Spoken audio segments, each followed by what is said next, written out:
Ahaha. I forgot to tell you something. I'm sorry. Actually, I changed the bank account where my salary is deposited. On payday, I was filled with anxiety because no money was deposited from my husband's workplace. Then, unexpectedly, my husband has unilaterally changed the deposit account. To begin with, my husband's salary is small, and I am supporting us financially in most aspects. If my husband's salary is gone, I knew it would be a disaster. Despite this, my anger grew at my husband for forgetting to report such important news. I decided to end our marital life right there based on the reason that he had changed the deposit account without telling me. My name is Catherine, a 31-year-old working housewife. I live in an apartment with my husband, Patrick. Patrick is 5 years older than me. We started dating after meeting at a matchmaking party, and at that time I thought Patrick looked very mature and that if I married him, he would protect me. I wasn't right for thinking that, but I think Patrick, who hid the fact that he had debts and married me, was worse. Patrick is the type who can't suppress his desires, and if he saw a watch he likes while on a date, he'd buy it even if it's $1,500. He hardly ever has cash because of monthly credit card payments, but he always said, "I'm a man who rides the wave of the time," so I haven't made cash payments since 10 years ago. So it means that he's been living a life chased by credit card payments for the past 10 years. I want to scold my past self for thinking that he was a mature man when I saw him using a credit card. Since we started our married life, Patrick and I decided to put our salaries into one account. I thought about making it an allowance system, but Patrick only wanted to pay with his credit card, so I decided to give him an allowance of $200 per month. However, when I looked at the actual flow of money, I realized that we couldn't afford to use $200. It's because $700 is withdrawn every month from Patrick's card payments. Apparently, he's doing a monthly fixed payment. Patrick's take-home pay is $1,000 and mine is $2,000. With a payment of $700, life becomes a little harsh. Considering the future, I was too scared to spend money freely. Despite this, Patrick goes around playing as he pleases and uses his credit card. After marrying Patrick, I was shocked to find that his take-home pay was less than that of new employees at my company. I asked him the name of his company before we got married, and he said he worked for a fairly large company, so I believed him. However, Patrick wasn't completely lying. He worked part-time at a restaurant run by a large company. Moreover, he works part-time at a high-end restaurant and is usually in a suit. I was deceived even more because he looked cool in his suit when we met after work. Even such a person has a credit card limit of $3,000, which is wrong. We were able to have our wedding ceremony because my parents gave us the money, so I didn't know that Patrick was so poor. I should have discussed it more or asked him to show me his payslip, but it's too late to regret it now. About half a year after we got married, my mother-in-law came to our house. Patrick basically works on weekends and holidays, so I had to handle it by myself. My in-laws are rich because my father-in-law runs a company. Now, my brother-in-law is following his father in the business to take over the company, so Patrick is free to do as he pleases without any criticism. My mother-in-law also spoiled Patrick. "Well, I don't know what you're thinking living in such a cheap apartment, Catherine. Patrick isn't the kind of person who should live in a house like this." I was planning to live in a nice apartment after I got married, but things changed. I swallowed the words, "especially because of your son," and forced a smile. This is the apartment I lived in before I got married and Patrick moved in. Patrick and I looked for a condo and I left a contract to Patrick. However, Patrick did not proceed with the contract. I had already finished the cancellation procedure for my apartment, but I found out that he hadn't contracted the condo during our honeymoon. When we came back from the trip, we hurriedly renewed my contract. The main reason Patrick didn't proceed with their contract was due to financial reasons, so there's no reason for my mother-in-law to complain about us living in this apartment. However, it seems my mother-in-law was not satisfied. I can't believe my Patrick married such a common woman." My mother-in-law muttered that several times without saying it to anyone, and my anger grew, so I made a sarcastic remark. Well, if Patrick had been earning decent money, we might be living in a nice house by now, don't you think? "How dare you speak like that as a wife? It's as if my Patrick is the bad one. I don't know how much you're relying on my Patrick's income. As soon as you're married, you shouldn't interfere with your husband's salary. It's impolite, isn't it? I won't give you a penny of our inheritance." Inheritance? That's not my concern. You think I married for money, don't you? I can live on my own. I wouldn't get married for money. I married Patrick because I love him. I glared at my mother-in-law. Then she glared back at me. I wonder about that. Anyway, don't rely too much on my Patrick. Patrick is a delicate son. I can't bear to think of him being under the thumb of his wife. She left quickly after saying that. It seemed she came to see Patrick, not wanting to spend time with me. I was left alone and I pondered. I told my mother-in-law that I married Patrick because I loved him, but now I'm not sure if I still love him. Since we got married, various lies have been exposed and he's not reliable at all. He's reckless with money, yet he thinks he's capable. I realize that he's just a delusional man. Although he used to appear cool before now, he just looks like an unimpressive guy. Can I still say I love him despite all this? Around the time we had been married for a year, Patrick's salary was no longer being deposited into our joint account. I wondered if he had quit his part-time job and was going somewhere every day without telling me. When Patrick came home at night, I immediately confronted him. "Hey, where have you been?" At work. Why?" "Your salary hasn't been deposited. Did you really quit your job?" Then Patrick smiled after making a blank face for a moment. I forgot to tell you something. I'm sorry. Actually, I changed the bank account where my salary is deposited." "What? What do you mean?" "I've decided to stop living on credit cards. "What?" So I realized that cash is better. As long as I use a credit card, the debt doesn't decrease, but rather continues to increase.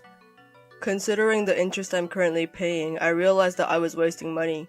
You can keep paying for the credit card. Once the payment is over, there won't be any interest." The more Patrick spoke, the more my anger grew. Is there any benefit for me in this? "Once the payment is over, you won't have to withdraw $700 every month. It's good, right?" You should be the one to pay. "I can't. Then I can only spend $250 a month, so please handle the rest." Seeing that I was furious, Patrick hurriedly left the house. Marrying that man was the biggest mistake. I was ready to start the divorce process right away, but at that time I didn't have enough knowledge. I filled in my part on the divorce form and said, "Patrick, let's get a divorce," but he refused. Catherine, you're funny. You don't know you can't just get a divorce that easily, do you? If we're discussing divorce, we need to have a conversation. We can't get a divorce unless I agree, and I have no intention of agreeing. It's pointless. Even in the case of a mediated divorce, we need to talk it out in court. Mediators will try to persuade us not to divorce. It's time-consuming and we can't divorce unless I agree. Or are you going to sue? Patrick said this with a smile on his face. I can tell. Patrick didn't want to let go of his cash cow, which is me. He must be enjoying the fact that he's using his entire salary as his pocket money and being supported by me. It seems like I'm the only one suffering, isn't it? Patrick not only doesn't contribute financially, but he also doesn't do any housework at all. I think it's wrong that I can't even get a divorce easily. Do I have to continue living this married life?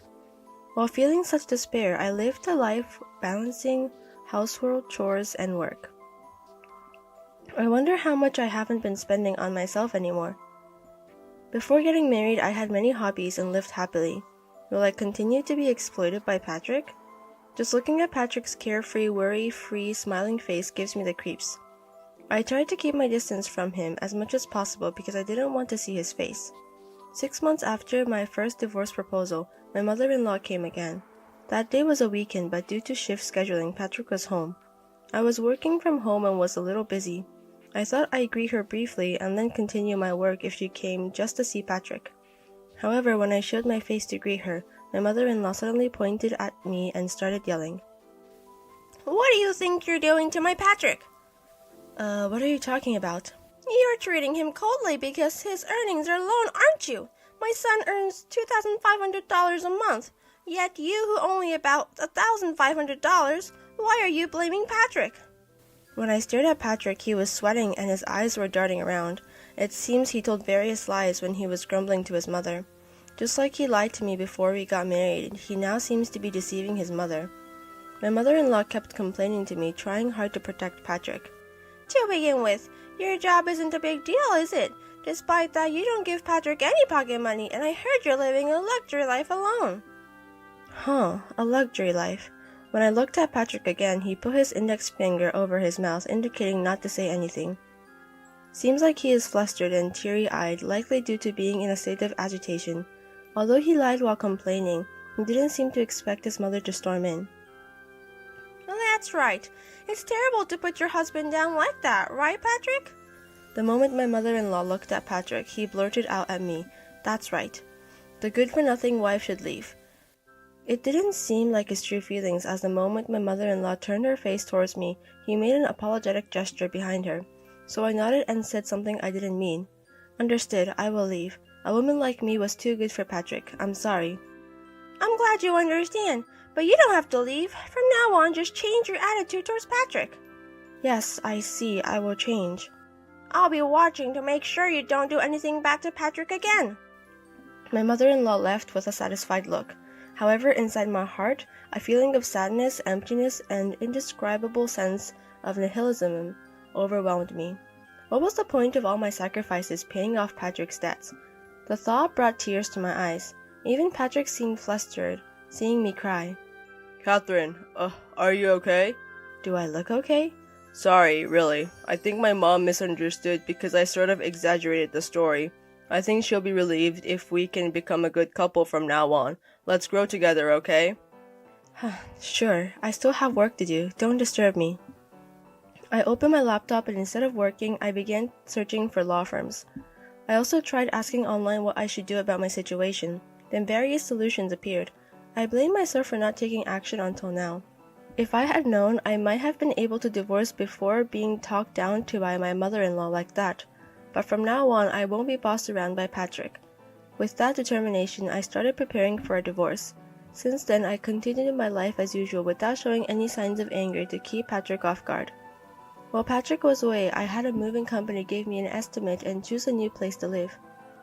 I had been living in this cheap apartment to save up for a wedding, but for just $150 more, I could live in a nice condo. I don't plan on remarrying for a while, so I'm thinking of getting a pet. I'm sure a pet will be more comforting than being with Patrick. And finally, the long-awaited moving day arrived. I had been gradually sending my belongings to my new house, so the only things I needed the movers for were heavy furniture and appliances. I was frustrated with Patrick, who hadn't even noticed the lack of my belongings. As I was rushing around, Patrick approached me with a bewildered expression and spoke to me. Is something going on? I'm moving. What? I didn't hear about this. Because I didn't tell you. You don't need to worry. I'm moving out on my own. Wait a minute. I don't understand. You don't need to understand. It doesn't concern you. But I've already terminated the lease on this apartment, so you're going to need to find a new place to live. He seemed to finally understand and hugged me. I'm sorry. This is because I lied, right? I won't lie anymore. Can you forgive me? This isn't about forgiveness. You had the nerve to dump your debt on me and to lie about working at a major company and even lie to your own mother, making me out to be the bad guy. I can't stand being your wife anymore. I'll have a lawyer contact you. I want to have a divorce. He just stood there in a daze without a word to say.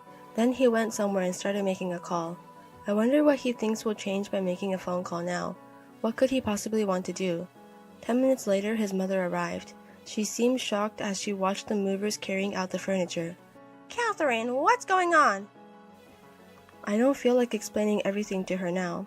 It seems that Patrick hasn't told his mother the truth, and I don't feel a need to explain it for him. I'm moving. I'm getting a divorce from your son, so you'll have to hear the rest from Patrick about his current job, his annual income, his debt. Once you hear everything, I would appreciate an apology. What's going on? Even though it's all your fault, you're blaming Patrick. If you had shown some remorse, I was actually considering forgiving you. Wait a minute.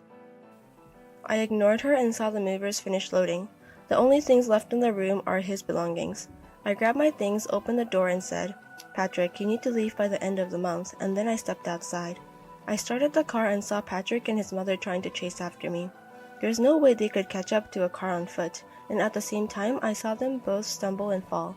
I couldn't help but laugh. After all the misery they've caused me, seeing them try to chase after me knowing they can't catch up and then fall over, I had to laugh. I feel like I've laughed for the first time in a while. From now on, I'll live for myself, that's what I think. Later, it seems that Patrick did explain everything to his mother as she called to apologize. I'm truly sorry. It's because I didn't listen to your side of the story that we ended up in this situation, and I feel really bad about it. I want to apologize. Could you please tell me your address? No, I don't want you to know where I live. I don't think it's all your fault. I also think that I should have told you the truth sooner. If you had told me sooner, you might not have had the divorce. I didn't tell you because I didn't think you would side with me. The best you could do was scold him a little and try to make us reconcile, right? Then her attitude changed and she snapped back. What? Just because I'm being submissive, you're getting cocky. Don't get carried away. A sigh. What was the purpose of calling me? If you're just going to deflect and shift blame, then there's no need for further discussion. Well then, goodbye. I hung up and blocked her number. After that, I contacted a lawyer and was able to get a divorce smoothly. As soon as I presented evidence that Patrick would not only fail to contribute to the household expenses, but also made me responsible for credit card payments, the divorce was quickly finalized with my husband being found at fault. In consideration of the burden I had shouldered all along, it was decided that there would be no division of assets and I would receive everything. Patrick should have been able to receive his share of the assets. However, it seems that his father, who had never been involved before, was furious with his son. He ordered that everything be handed over to me as compensation for the trouble caused. Aside from that, my father-in-law also reimbursed me for the amount I had paid on Patrick's behalf. I never thought I'd get it back because the couple's property becomes common property even if I paid for it. I can only appreciate the kindness of my father-in-law. And it seems that my mother-in-law also faced the wrath of my father-in-law. She has always favored and spoiled Patrick. It seems she was told to live with Patrick alone, and they started living together in a rundown apartment like the one I used to live in. Finally, she seemed to understand my stress, and the next time she called me from a public phone, she apologized while crying. I won't forgive her for this, but I want her to taste the pain of living with Patrick for a while. As for Patrick, it seems that he exceeded his card limit and his mother issued a card ban. His salary is also managed by his mother, and his allowance has been reduced to $70 per month. However, he couldn't suddenly change his lifestyle, and it seems that he borrowed money from consumer finance and fell into even deeper debt. I heard that even his mother is starting to give up on Patrick. I sympathize with the lender. Since moving to a pet-friendly condo, I welcomed a cute dog into my life. The dog listens to what I say well, runs around energetically when we go for a walk, and it's good exercise for me. It's as if I've gained a younger brother and my life has become richer all at once. My parents started visiting my condo to meet the dog, and I made friends through my dog, and every day is more fulfilling than I could have imagined when I was married. For now, I want to continue enjoying these pleasant